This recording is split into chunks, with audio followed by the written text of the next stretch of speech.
Достор, бүгүн башкы прокуратуранын академиясына кантип тапшырууга болоорун кыска жана так түшүндүрүп берейин. Эң башкысы, бул жакта кошумча экзамендер жок. Поступление толугу менен ОРТнын жыйынтыгы менен болот. Минималдуу босого балл 110, бирок бул өттүң дегенди билдирбейт. Чыныгы өтүүчү балдар бир топ жогору.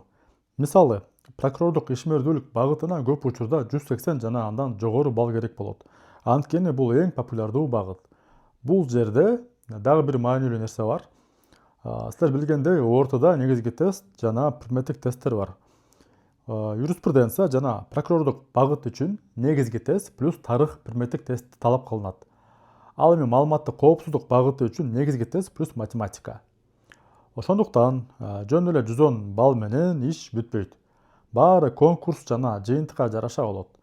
Эгерде сенин баллың 180, 200 же жогору болсо, мүмкүнчүлүк чын эле жакшы. Эгер 110, 120, 130 болсо, анда туура стратегия менен аракет кылыш керек. Рахмат.